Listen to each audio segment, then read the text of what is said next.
2, 1, and we are recording with Miss Brittany Dunn standing in for Miss Christy Wells, the co-founder of Safe House Project. Please introduce yourself. Hey, thanks for having me on today. My name is Brittany Dunn. I am the COO and co-founder of Safe House Project. We are a national nonprofit working to eradicate child trafficking. Yeah. And yeah, probably the most insidious topic I Yeah. talk about on this podcast. I've had on guys talk about the threats of nuclear war. I've had on Delta Force guys talking about shooting terrorists. And actually, you know what? Yeah, that's let's just go. If you can't tell the podcast, I just do it top of my head. Yeah. The one guy I've had on a lot, Dale Comstock, the youngest ever member of Delta Force, worked for the CIA for 10 years. I mean, a real life James Bond.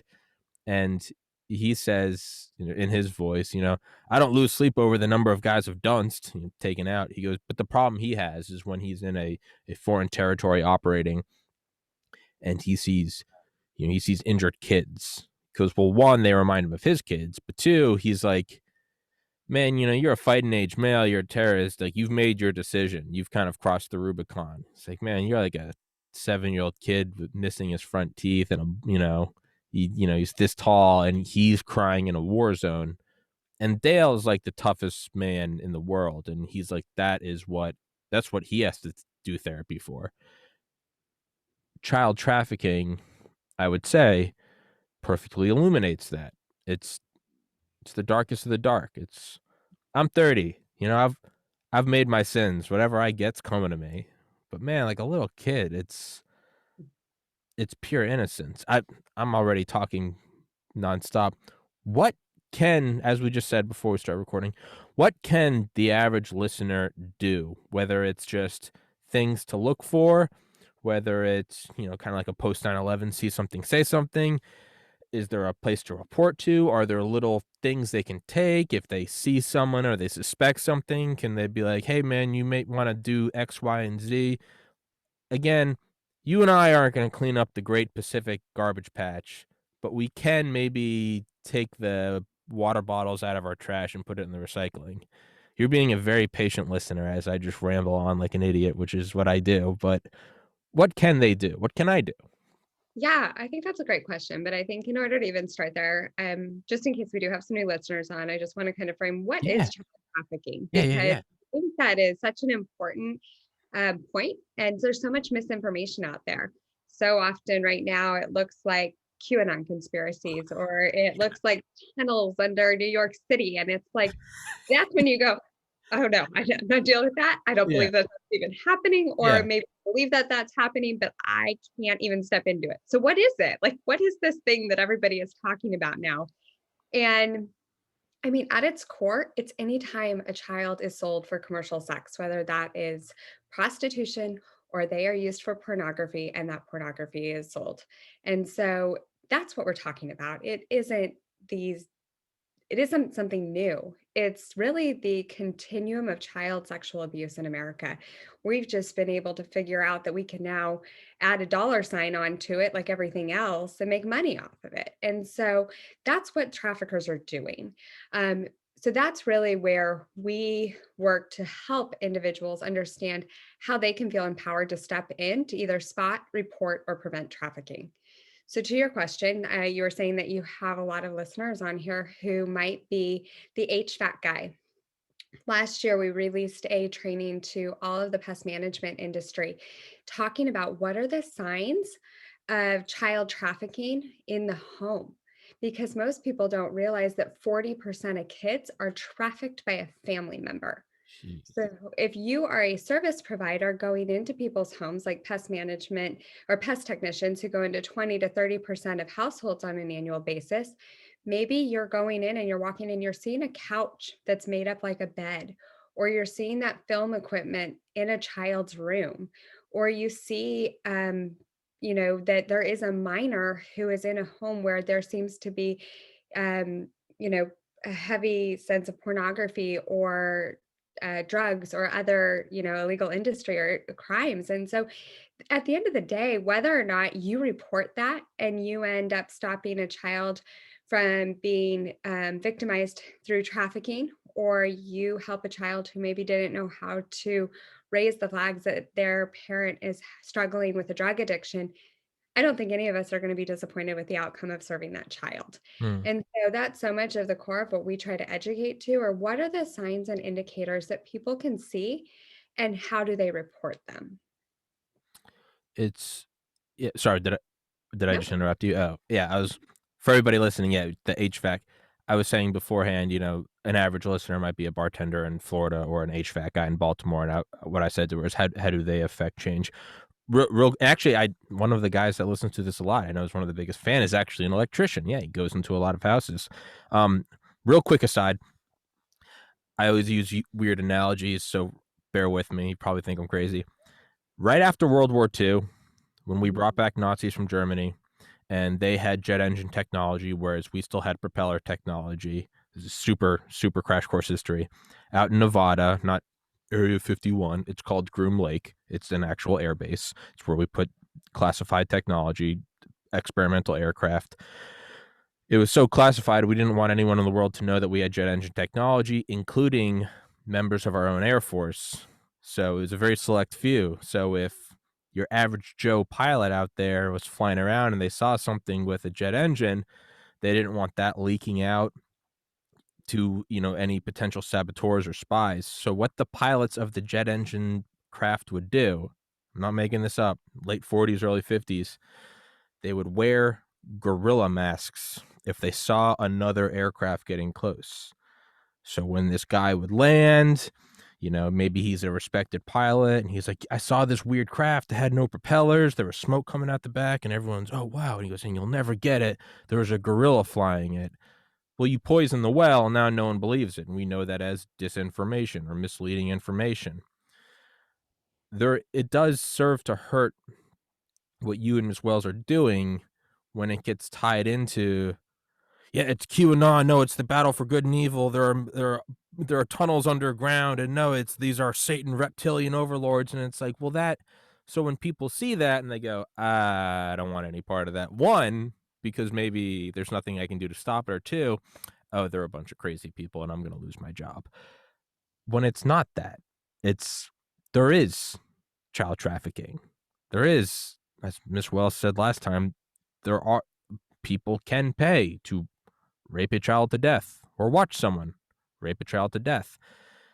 And that's horrible in itself. And literally, well, some cases literally, but also metaphorically, it's satanic. But it's not necessarily there are tunnels under the Vatican that go directly to New York City. It's like, okay, well now you're poisoning the well. And again, you're being a very patient listener, and I know I'm a crazy person, but that is an analogy I want to draw, is there is that, to anyone listening, don't throw the baby out the bathwater. Right. It's a lot of it is insane. Try to sift through it.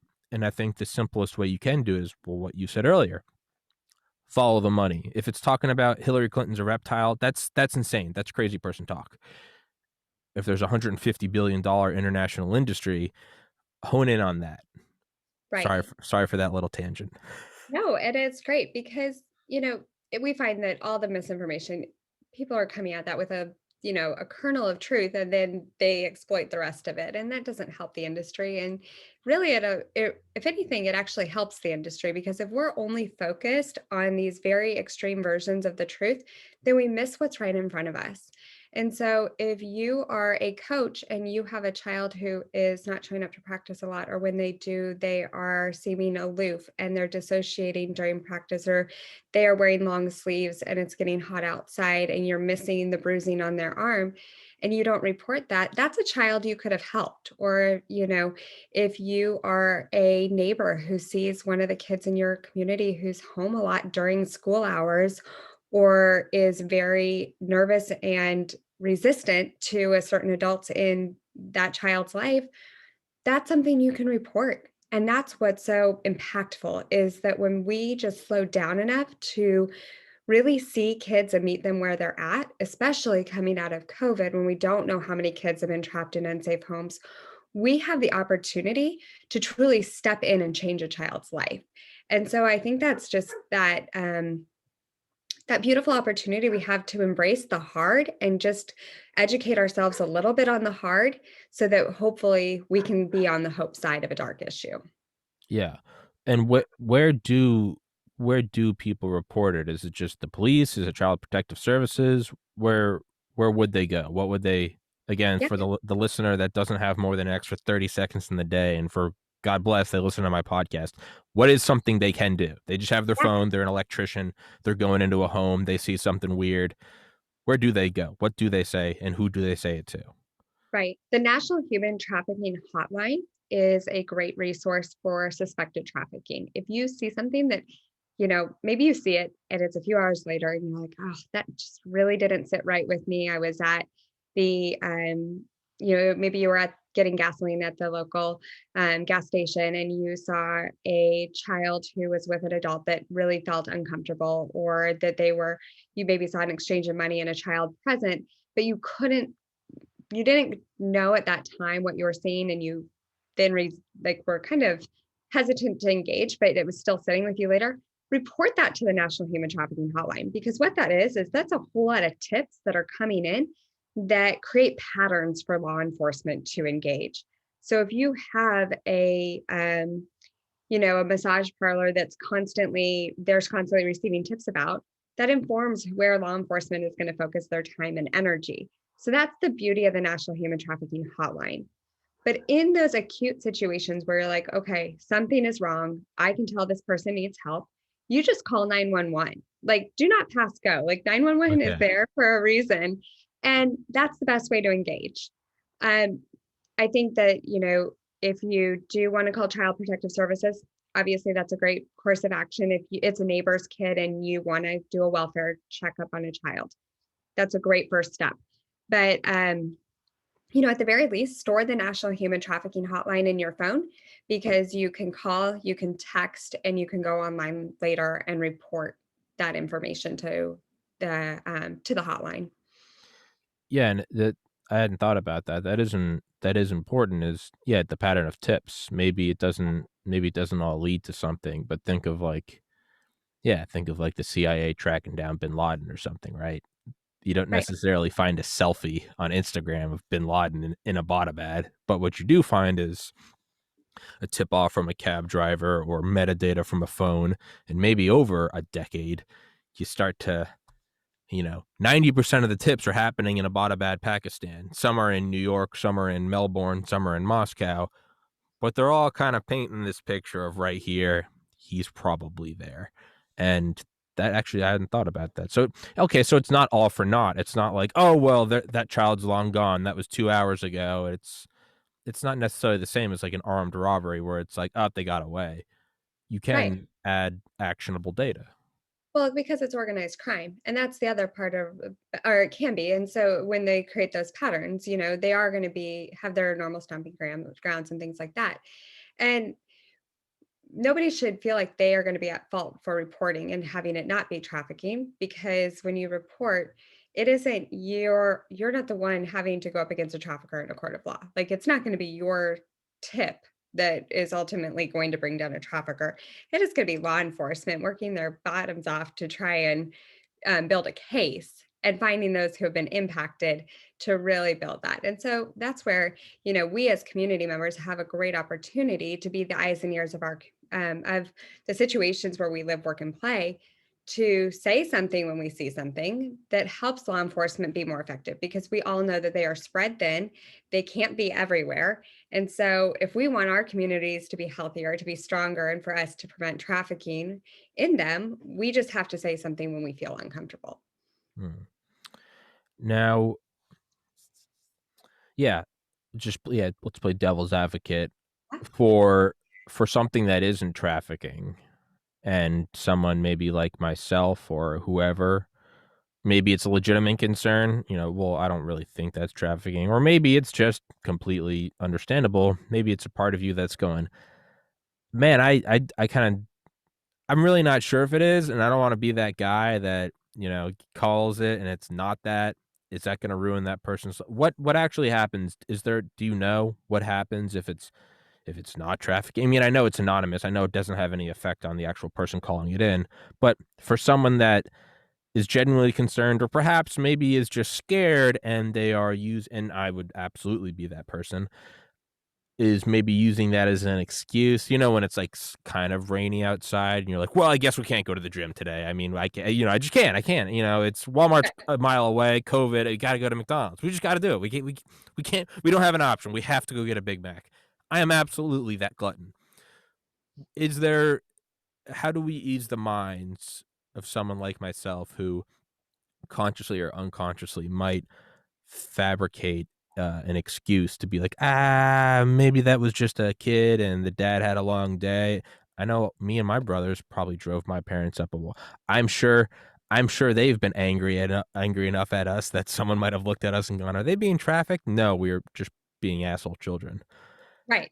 Well, and you're not wrong there. I mean, and I think that it's looking at a variety of indicators. You're not saying, "Oh my goodness, that 12-year-old girl is dressed promiscuously today." We would have a whole lot of tips if we were going based on 12-year-old fashion trends. Like, let's be clear. Right? Yeah. But, um, but if you're seeing other presence of mental health indicators, if you have a child who is suicidal or really is struggling with depression or has had huge shifts in their normal routine from maybe having a really core group of friends to being isolated by an older boyfriend, those are all patterns of grooming and predatory behavior that may have entered into their life. And so it at that point, you reporting something that you're seeing really could be helping a survivor who doesn't know how to have a voice for themselves. We had a one individual who came into care. She had gotten into this situation because she had sent a nude and she was being sextorted.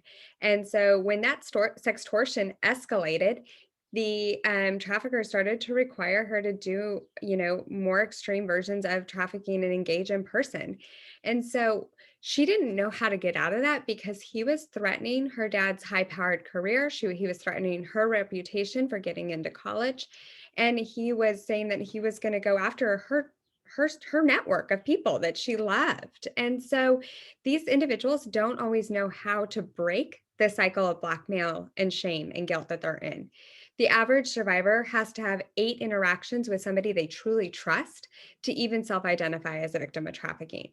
And so if we are waiting for people to self-identify as a victim of trafficking, then that's why survivor identification is only at 1% in the United States. So I would rather be on the side of, like, we had a woman that we had trained through our education platform, and she was working at a summer camp, and she had one of the 8-year-old girls in her group that said to her, "Oh, I'm so excited. My 16-year-old sister and her 20-plus-year-old boyfriend are taking me and my closest friends, all 8-year-olds in the 3rd grade, to a hotel party tonight, but we're not allowed to tell anybody because it's only for the mature 8-year-olds." If that camp counselor hadn't said something, we would have had 6 8-year-olds being trafficked through the streets of Hampton Roads. And so that is what we're trying to do. We're trying to get to the point where we say, something feels off. Let's prevent this before it happens.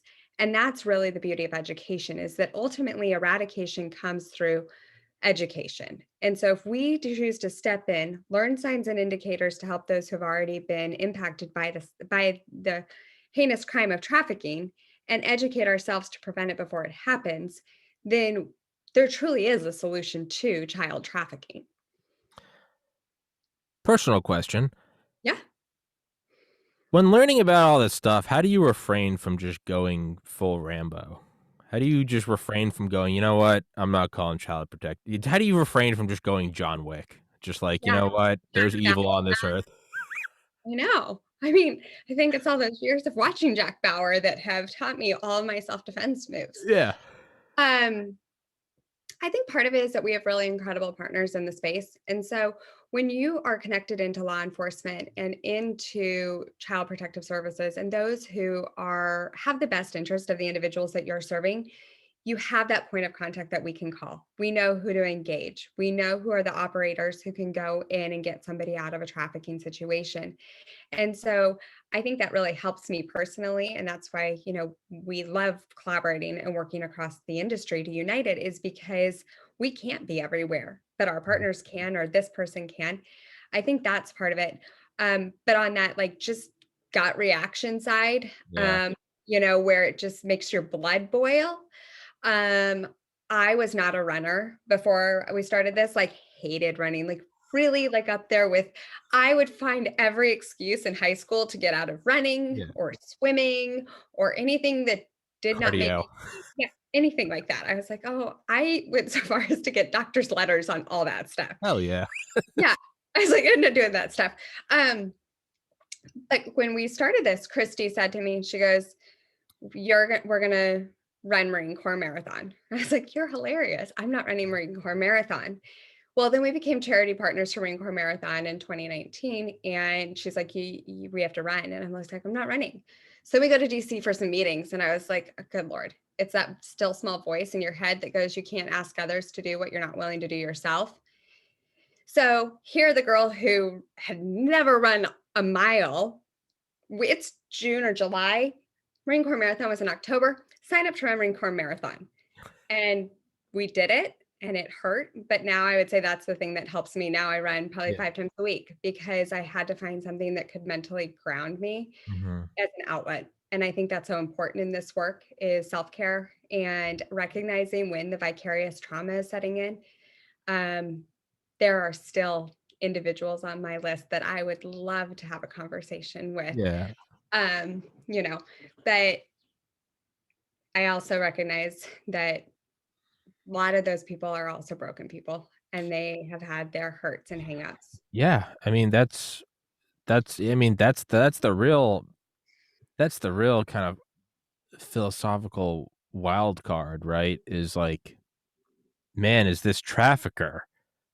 Were they trafficked? And is this just some weird karma cycle? And then it's like, where does the line begin with, like, at what point does at what point, where's the definitive line where it's like, that was a necessary action and this is a war crime? Where is the Curtis LeMay said that the guy who was firebombing Japan said that they'd surrender. He was like, "Hey, man, if we lose the war, they're going to try me for war crimes." But now, because we won, we say he's a war hero. There's that, like, oh, he's a 5-year-old being trafficked, innocent. 8-year-old, innocent. 12-year-old, innocent. 16-year-old, innocent. A lifelong of trafficking, and now he's so damaged he becomes an offender. Guilty, evil, spawn of Satan. It's like, that's a that's a hard. I mean, obviously they're guilty, but Right. where There's do you where nothing does your heart stop bleeding and you start getting angry? right. I mean, nothing excuses the behavior or their action. Absolutely, Like, I have absolutely. one survivor who said, "My trafficker was a victim of child abuse at the hands of his mom, and child sexual abuse at the hands of his mom." She's like, "But the moment he touched me, he became just as guilty as she was." Okay. But that same survivor is also the one who, when she went to church one Sunday and watched a buyer walk in who had purchased her when she was 9 years old, said to me, "I hope that my belief is that his heart changed as much as mine has get me to the point where I'm at today, that he has every right to be in this room with me." And so if she can do it, good Lord, I better be able to at least You attempt it. Yeah, was it who I'm gonna butcher it, who was it Mark Twain? It was one of the brilliant authors.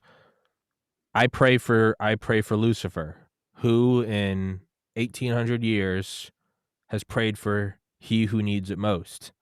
And it's like very easy for me to say that in an air conditioned room with clean clothes and a nice squishy chair, saying it through a screen where I don't really have to follow my actions. But it's I've recently started praying again. Religious till I was like 15, and then kind of 15 years off, and kind of finding it again slowly but surely. But the point is I find myself praying for those who I think need it the most. And it's probably the serial killers. It's probably Mao, Stalin, Hitler, Pol Pot. And it's very easy, again, for me to say, oh, how noble of me. I'm praying for those who need it, when I didn't lose any family members in the Holocaust. I've known nothing but opportunity and parents who are still together and wonderful siblings and private education. But there is a point to, like, is that a good training for a marathon? Do you run 10 miles knowing you probably are only going to get to 7, but it's a good training exercise, so eventually you keep upping it up slowly and slowly and slowly to where you can go further? Man, you're right. If that trafficking victim, to the individual who sold her, if they can find it to say they had a change of heart. Now, this a very important distinction, as I would imagine you agree. This isn't trying to humanize traffickers. By all means, they need life in prison. But 100%. I guess you can't become the animal, right? You kind of Right. you you got to keep, because at what point do you become them? At what point are you like, no, they're all evil, burn them in hell? And it's like, well, how is Right. that any different? I don't know what Well, I'm talking about. I'm going off. no, but I mean, it's so important to just, I think my lines in the sand is like, I, above all else, I'm going to honor the survivors. They are the ones with the lived experiences. They are the ones who have endured hell and back. And so in that, if they decide to, prosecute and go up against their trafficker, I'm standing with them on that line. Like, I won't be on the other side of that courtroom. Let's be clear. But I do think that we have to extend grace to everybody because none of us are perfect. And Yeah. so how do we just live that out in our daily actions? And I think for me, that's not carrying the hatred and resentment toward those that I would really like to, those that I would like to go out and Jack Bauer. Like, that'd be Yeah. really great.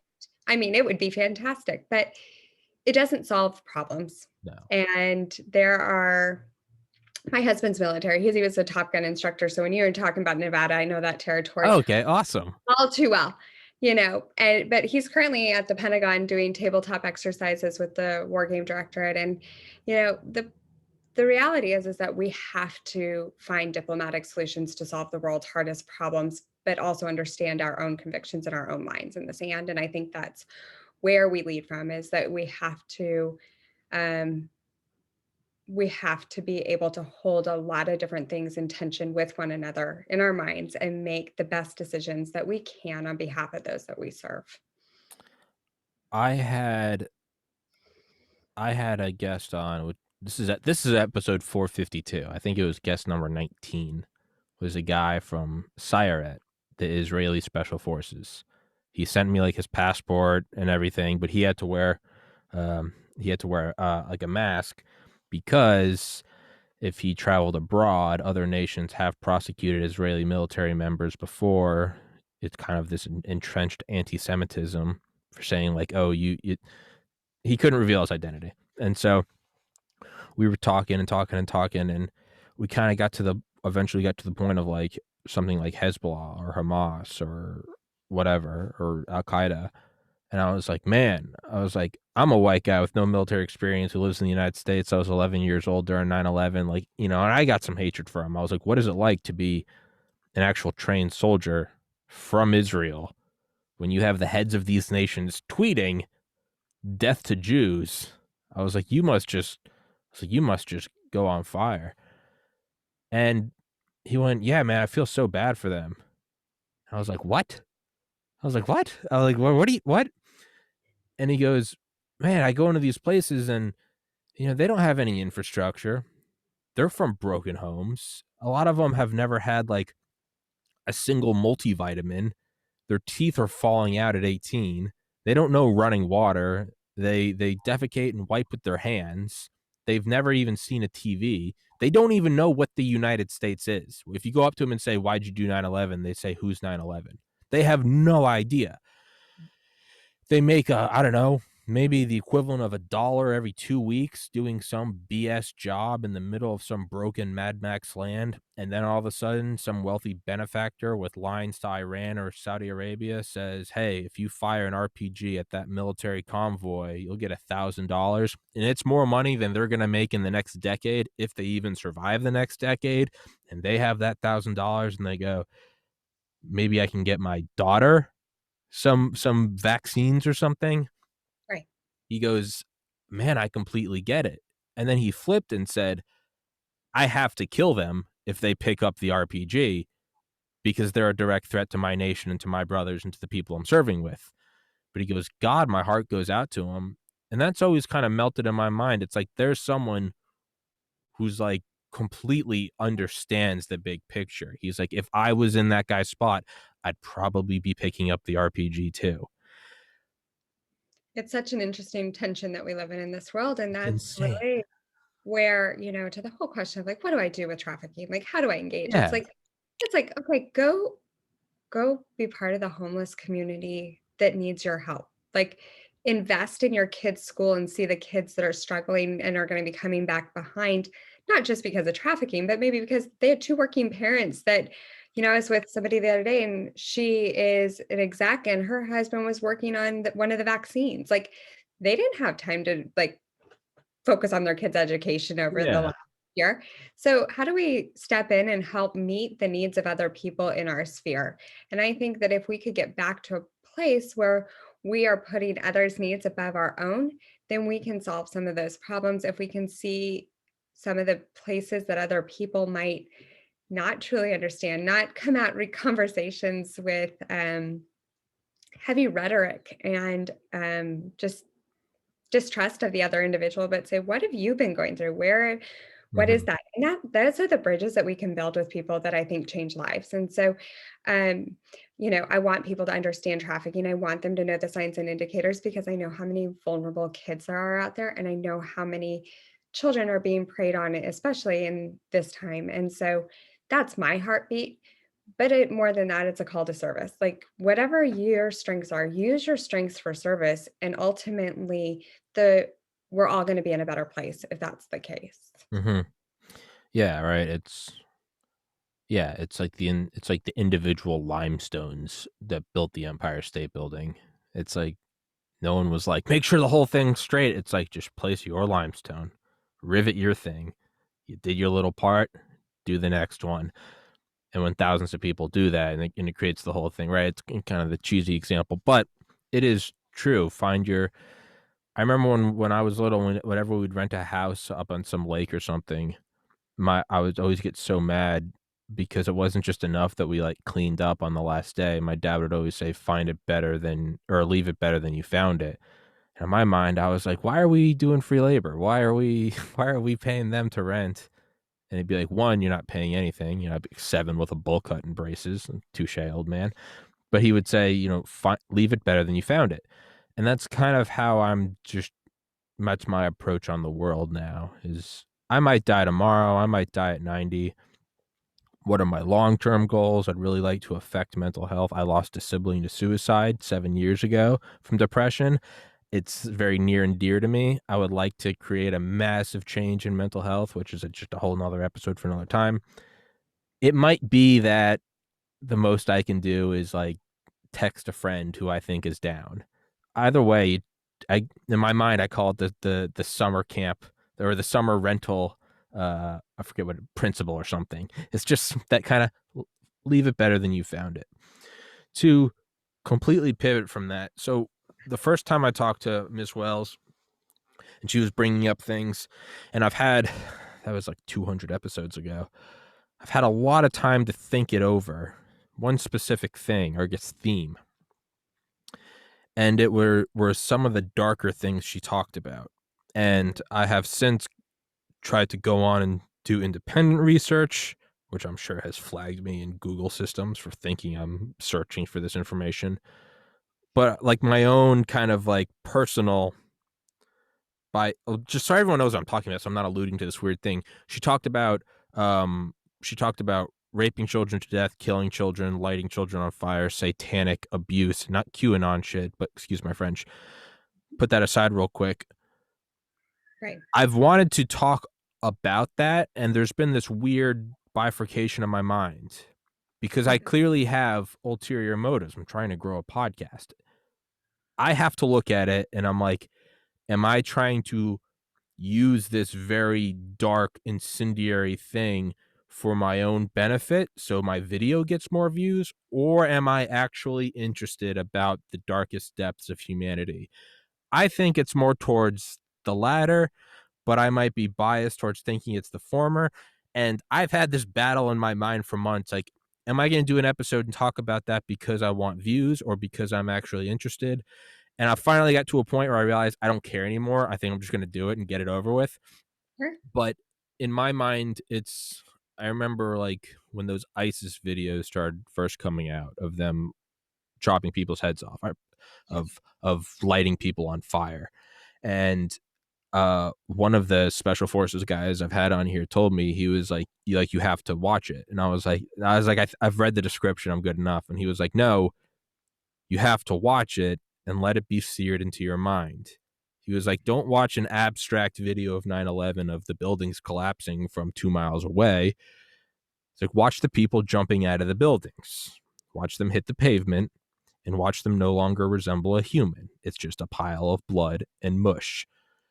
And I'm like, why the hell would I want to do that? And he was like, burn it into your mind. It's If you watch the Twin Towers collapsing, it kind of looks no different than like an avalanche. It's just a big movement of matter and energy. You're like, oh, that's bad.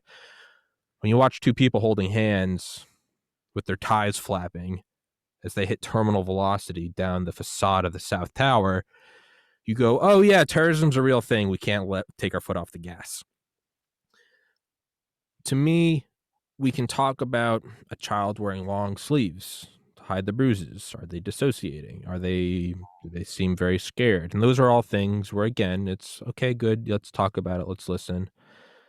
But with the same intention that I wanted to bring up realistic goals or actions my guests can take, instead of just change your profile picture to say fight human trafficking, to know, actually, did you see something weird at a gas station? Here's a number, leave a tip. There is an effect. I kind of want to go into the darkest things of it, because someone might listen to this episode otherwise and go, oh yeah, that's good. Yeah, let's fight human trafficking. And then 6 hours, they forget about it and they never think about it again. Sure. Versus Miss Wells had the effect, intentional or not, of renting space in my mind for Mhm. the last 3 months. And I'm now here rambling like an idiot. But what she said is, so I'm going to ask you, can you elaborate on those darkest things? Paying someone to watch a child be raped to death, to rape an infant, to light an infant on fire, or satanic rituals. What is that all real? Is that not just QAnon shit? And if you can't tell, there has been that dilemma in my mind. Do I just want an incendiary episode, or am I actually interested enough? Finally said, I don't know. I don't care. Let's just tackle it. Sorry, I know I've been talking for like 8 straight minutes. So for those who just want to learn how to spot, report, and prevent trafficking, I'm going to tell you a website. Go to it's our education platform. It is iamonwatch.org. It's a free 1 hour training that really helps you understand how to understand the different types of trafficking and what signs and indicators are present in different types. So I want to make sure you have that before we go Yep. into this I'll, part. I'll put that in the description. I'll put it in the top comment, as well as I'll put the phone number for the National Human Trafficking Hotline. It'll all be right there. So there is something you can do.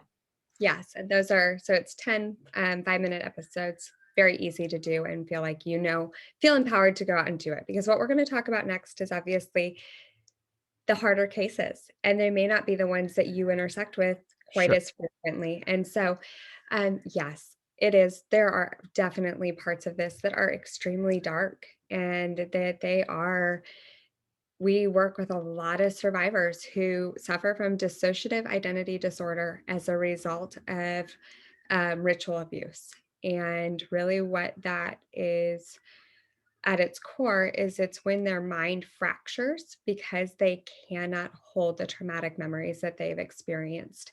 And so to really just even survive, their mind had to um, become what we used to know as multiple personality disorder.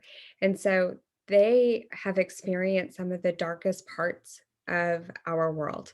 We all know that white supremacy is real. We know that right wing extremist groups are real. We know that there are left wing extremist groups. Like there are people out there who may not be motivated by money, but are more motivated by power and the control that they can have over somebody.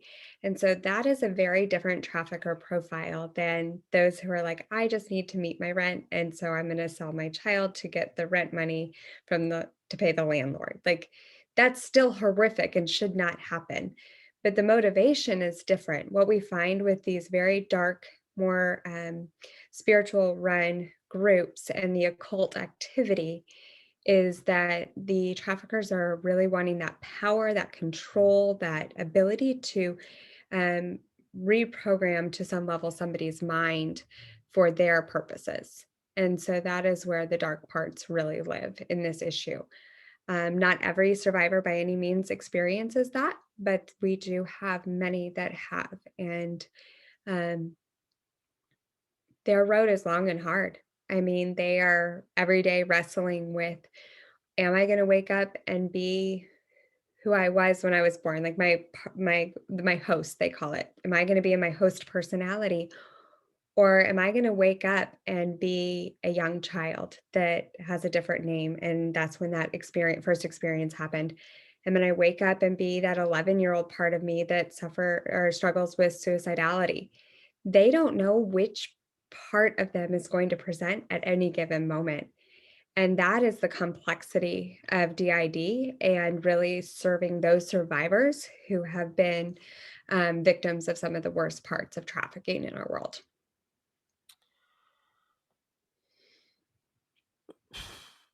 S- So yeah, that's an important distinction as someone who is just doing it for money, still evil Mhm.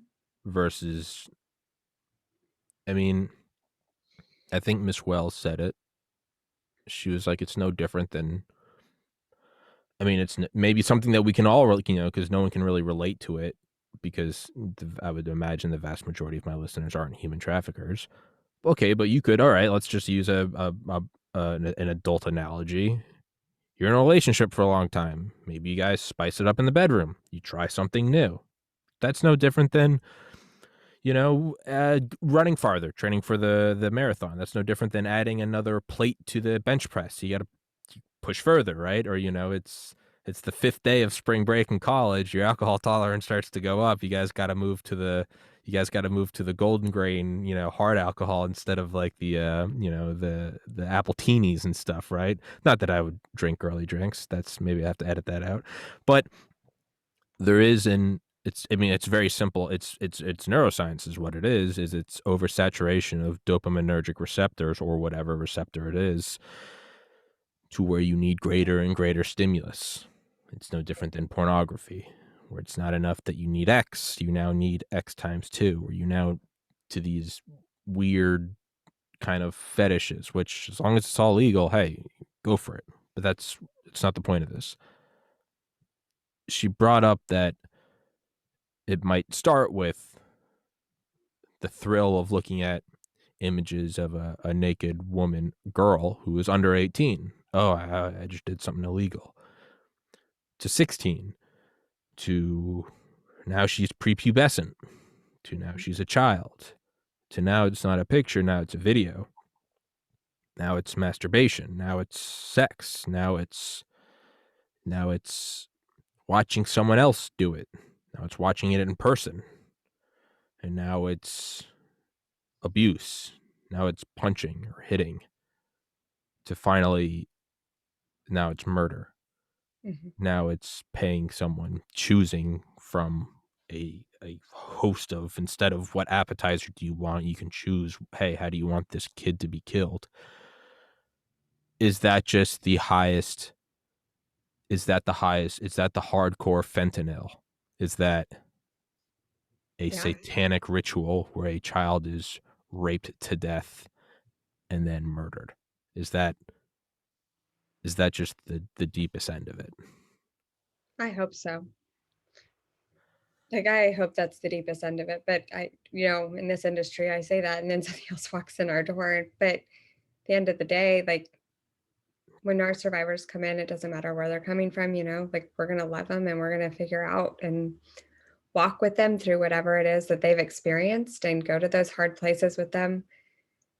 because they didn't ask to endure the deepest parts and the darkest parts of our humanity. And so it's my privilege to step into that with them and say, how can we together push back the darkness? How can I support you as you try to figure out all the parts of your being because you don't even know them all?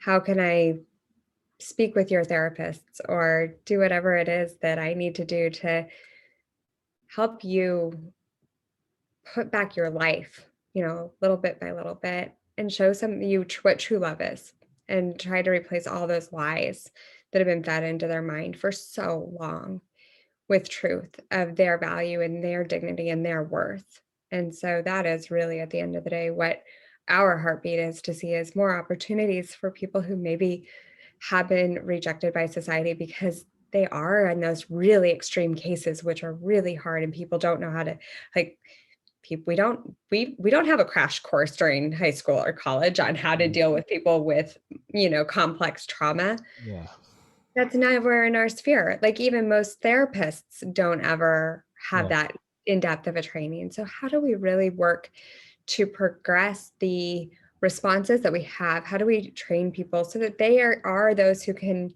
handle the 99% of survivor type stories that a lot of different people interact with? But then how do we really elevate those who can walk alongside those who really have seen those really dark things that you mentioned? and again, yeah, obviously, those aren't the cases you're probably going to run across, you, the average listener, myself included. Again, I hope I can reiterate that the purpose of going into that was not to psych you up for, like, that's who you're gonna run into. Rather, no, I kinda want this episode to stick in people's minds like Miss Wells intentionally or unintentionally did to me, where it was there for 2 months like a splinter, and I was like, "I have to have her back on finally." Maybe that was her goal, Me. and I get you, but maybe that was the goal, and you know what? I would say that it worked. It worked because it got you back on my platform, and now maybe I'm gonna do the same thing. Maybe we can just put these splinters in our listeners' minds, and maybe 2 months will go by, and finally they'll be like, I have to learn more. I have to do Right. something." So maybe there's a goal to it. I'm sorry if that was difficult to talk about, but I hope you do know that that was my intention, was to sort of, it's not the towers collapsing, it's the people jumping from it. It's I Right. kinda wanted to sear that into people's minds, because now, unlucky you, listener, you can't forget it. You could brush trafficking under the rug. You'd be like, "Oh, yeah, kidnapping is evil." You can't you can't brush satanic ritualistic abuse under the table. That's you mentioned you and I got you for 9 more minutes, Good. is you mentioned the occult. Mhm. So, and maybe this is beyond the scope of trafficking, um is that someone who's still just, what is that? Is that someone who has all the money in the world and they've done everything, so why not go to the next thing? Or that some people that just truly feel like they're praising Satan by, I mean, I don't even know. I feel like I'm talking QAnon now. Like, that's the It's a lot.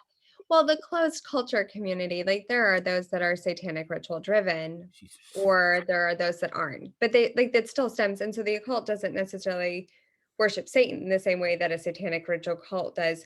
So it's just acknowledging that this looks different ways. It's the extremist groups that I'm sure you've heard about. I know you have through all of your other types of guests. And so is recognizing that there are just people out there who form that have very similar ideas and get stuck in the echo chambers of each other's minds and create these extreme groups that just feed into these activities that are just so horrific. And so that's kind of, it doesn't always look like satanic ritual abuse. That's one form of it. It can manifest in other closed cultural groups. And um, that's really challenging because those are harder to infiltrate. And that's what makes them so much harder for law enforcement because you're really having to take down organized crime at that level and networked Yeah, individuals. yeah. Yeah, the analogy I always use is kind of like, Galapagos Islands, where you're cut off from the mainland to where these things, the genetic drift, that's where you get these kind of crazy huge tortoises or these finch with these insane beaks, stuff that you don't get anywhere else because it's cut off from the rest of the world, and then it goes on its own evolutionary lineage. Like if we took a bunch of humans right now and we put them on Mars and then we added no more humans for the next 1,000 years, they would drift.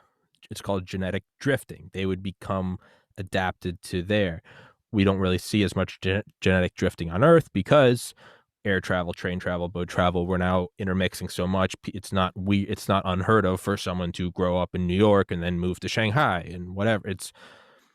But in that sense, these extremist groups are like that in that they're often removed from social media platforms, and or they intentionally remove themselves and they become these Galapagos Islands of extremist views, to where they genetically drift, if you will, to these insane lengths to where they're not like the Galapagos Islands. They're not even recognizable or comparable to the thing that they drifted from. How do you fight that with anything less than like a bomb? Just blow it all up. Not calling for violence, YouTube. Please don't ban me. It's you know what? We've talked about enough dark stuff, and I think I'm good for right now. Mhm. How far is your running coming now? Are you just like a running machine now? No, I've put it into the context of Orange Theory, which means that I only have to do those, 20, 25 minutes on the treadmill before I get to do the rower and the floor. So I'm not looking to do a lot of long distance Okay. anymore, but Yeah. just trying to keep that mental health side of things in Yeah. check and all those good things. But no, it's been neat. And we're looking to be charity partners at some other events coming up. And we have survivors who are like, I really want to do that. Like that would be great for Oh, me. So that'll be fun too, to be doing some events where they're finding different ways and outlets to just stretch themselves. Like we all need to be stretching ourselves and continually growing and breaking those bonds of what we think is possible in our own mind. And so, how do we just continue to come alongside them and whatever their ambitions are yeah. and where they're driving toward, and say, okay, so that will be what gets me to do my next marathon is when they all want to do it Uh-huh. because, pack mentality stuff. I can't let them do it Yeah. without Yeah. and be left behind. But yeah, but no, this morning Christy was trying to convince me to do a Tough Mudder. I was like, I did not agree to anything that involves mud and dirt. Like that I'm might with be you. not it. I'm like you. I don't even run. My Uh, my mom is 62 and she still runs miles and miles and miles. I every morning I get on the treadmill. I don't even run. I speed walk like a I you're speed my person. I'm a I am professional speed walker. That's that's really how I did run your that's marathon. how I do. I don't like running, man. My legs hurt. I get shin splints. So they're like, "What do you do for cardio?" I'm like, "I speed walk." I am right up there with like the moms. That's what I Yeah, do. I'll challenge you to a speed walking competition because I think that's how I did Marine Corps Marathon. Christy was like, "You didn't run it. You just sped walked." So I'd have to run and then walk really slowly and then run to catch up to you. Sounds like a her problem, you know? Maybe she should get on the speed walking. You'd probably beat me in it because I don't even go that fast, but it's to me, it's how I get going every day. For what was I gonna say? Shit, it slipped my mind. Marine Corps, charity, health, human traffic. It's oh no, I had a point to ask you and it slipped my mind. I don't remember what it was. Um, well, I have no idea. It's gone forever, and I'm sure I'll remember as soon as it goes off, as soon as we stop talking. But Yeah, thank you very much for talking to me. And again, sorry about that last part, but I did want to sort of drive that into the minds of people listening that is now you can't forget it. Sorry, not sorry, but now you can't forget it. because otherwise it continues to grow, and that's been the challenge. Is we've been able to look away from it for so long that it's become such a significant issue that faces so many communities. And so if we want to build healthier communities, we have to choose to see the hard. And so if that's the thing that's going to help sear it in somebody's mind to turn their awareness into action, let's go, because we can't wait to see people get activated to see meaningful change. Yeah. And again, it worked. Christy said it 2 or 3 months ago, and I couldn't get it out of my head. So Love clearly it's an effective method. But yeah, we'll wrap this up, and I'll put the phone number. Could you say the I am on watch, iamonwatch.org? Yep, I am on watch.org. Okay, I will put that in the description. I will stick you in the top comment, and yeah, it's not no one person's gonna change it. So everyone just do your little bit, do your one block of limestone in the Empire State Building, and it can have an effect. Definitely. I love it. Thank you for having me on today. Absolutely. Thank you so much for coming. And as I say to Mitzi, as I say to Christy, y'all are the only people that I sort of give the carte blanche of my podcast to. Authors, even my favorite authors, they don't get it. They have to be invited. You guys, my platform is yours. If you want to come on and talk about, don't wait for me to email you. Tell me, hey Tommy, we're coming on this day. We're going to talk about this new initiative. It's yours. I feel I'm going to try to do my little bit of good in the world. I have 5,000 people listening. It's y'all's Great. platform. So Thank you. I have to ask absolutely. you on a different note. Where did you go to school? Like you're really well read. I am a crazy person. I went to the University of Georgia. I graduated in 2013. I got into medical school. I published research in aquatic toxicology. Decided I didn't want to go. I got into pharmacy school the next year. Decided I didn't want to go, and just started. That was kind of that happened all around the same time as my brother committing suicide. So I started kind of going off the rails, doing a bunch of drugs, gaining a ton of weight, a lot of McDonald's, a lot of pills. In 2016, moved home to my parents up here in Maryland, and didn't really have anything. Was sober, didn't really know what I wanted to do, so just started listening to audiobooks to pass the time. And I think I've taken down like 1,200 audiobooks or something in like 5 years. I only moved out about a month ago. I lived at home for 5 years in my late 20s, and that's what I do with the podcast now. Is I'm able to just pull out weird facts and figures, and for whatever reason, people listen. No, it's fantastic. I just love your variety. I didn't know if it was from having the guests on and hearing so many stories, which I'm sure is part of it, but you can tell you have to be really well read and able to synthesize a lot of information and bring it into context for people. I've Mitzi has asked me about that before. How do I do that? And there is a distinct difference between being pre-med, where one, you're kind of scared shitless about not getting into medical school, so you study hard, but then it's also just they pound it into your head. You have an organic chemistry test, you got to learn X, Y, and Z, and you just got to do it on repetition. That's kind of learning through fear. What I have found is how to how to come across as well read, how to fake it is don't set out with a goal of I'm gonna learn everything about the Cold War, and then people will think I know about the Cold War. Find anything you're interested in and just start pulling on that thread. Maybe Yeah. your husband tabletop, maybe you go, oh, what's the history of war games? And then that takes you to, I don't know, 1800s China. And you go, oh, that's weird. Let's learn about steamboats. And steamboats take you to microprocessors, and microprocessors take you to Marine Corps marathons, and Marine Corps marathons take you to sound tiles. Up in trafficking, doing And this. yes, I was yes. in corporate America. Good Yeah, Lord. exactly. You just keep pulling Yep. on the string, All and the threads. Yeah. yeah. I was wondering what your background was because No, you oh no, it's and yeah, if you do that, years later will pass, and you still won't have any idea where you're going in life, but you'll have a lot of information, and people will think you're smart. So fake it till you make it. But that's why I guess I seem well read. I don't think I am, but I think I can just talk. well, you put your 5 years at your parents' house to good use, it sounds like. Hey, hey, man, time's gonna pass anyway. I wanted to get Yeah, something out of it, but that's awesome. thank you so much for coming on here. And in all sincerity, yeah, my podcast it's y'all's platform. You Thank tell me you. when you want to come on. Tell me we're talking about this. All right, it's yours. You're All right. amazing. Thank you. I appreciate it. And Thank you sorry so that much. Christy wasn't with you here today. Hey, you know what? I'm glad I got to talk to you. I think everything happens for a reason, and I think that was a beautiful conversation. Thank you so much for your patience. Thank you for being a good listener and letting me go on my rants. And thank you for educating the people listening. My pleasure. All Have right. a great day. You too. You have a wonderful day. God bless everybody. Stay